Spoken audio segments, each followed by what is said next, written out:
Now it just feels like at the end of the season, Arteta went to Stan Kroenke's door, knocked on his door and said, enough is enough, give me the cash, give me my players. Because right now, this Arsenal team looks absolutely exciting looking ahead to the upcoming season. Lewis Skelly, Timber at fullback, because they are both very comfortable receiving the ball from all angles of the pitch. And we're going to get into how they fit into the system. With Gabriel Saliba, one of the best centre-back partnerships in the Premier League, with Zubimendi, the player that Arsenal have needed for a long time, who's able to slow the game down when the game is telling the team to slow it down, and then he can speed it up. He's the one who can dictate the game and control the tempo. Rice and Odegaard as the two number 8s. Madueke, we're going to get into his role, Gyökeres. This is going to be very exciting for me personally. And then Saka at right wing. And this setup with the player profiles in each position, for example, Lewis Skelly, Timber being able to play inside and then play high and wide as well. It will give Arteta so much flexibility in game. One variation could be Lewis Skelly, Timber playing next to Zubimendi, creating this die shape in build-up. Rice and Odegaard really push up. And then what would happen is, let's say Gabriel has the ball, Lewis Skelly could really go high, allowing Rice to drop in. And that rotation will create space for either Rice to receive the ball and then play Madueke, receive it again, then play Lewis Skelly, who we know is very comfortable operating in the pockets back to goal. Or there would be a moment where Lewis Skelly can receive the ball, set Rice, and then Madueke could be making these inside runs onto his stronger left foot in between the right back and centre back of the opposition and receive the ball in this space right here. On his stronger left foot, shooting across goal, cutting it back to Gyökeres, crossing it to the back post for Odegaard and Saka. That's how Arsenal can be very dangerous from the left hand side. Another variation is Timber goes very high, Odegaard drops into build up next to Zubimendi, Rice stays very high, and then Saka plays inside. You have Lewis Skelly, Zubimendi, Odegaard, Saka, Timber, Rice,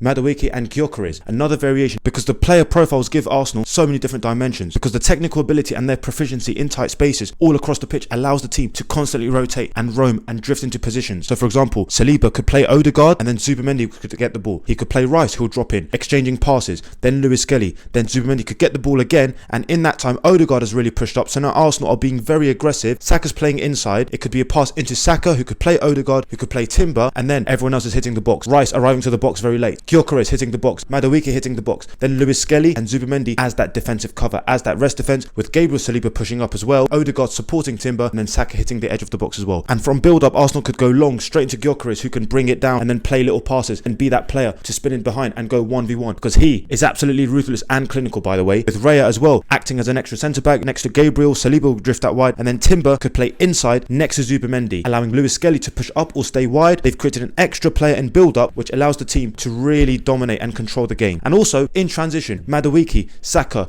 Odegaard, Gyökeres, Rice in transition, Lewis Skelly, Timber as well. And I really do think this style of football, and more variations by the way, will create absolute chaos in the Premier League. And when it comes to pressing and defending, I can see Arsenal being extra aggressive with Lewis Skelly, Timber's athleticism, Rice really pressing the opposition centre midfielders, Odegaard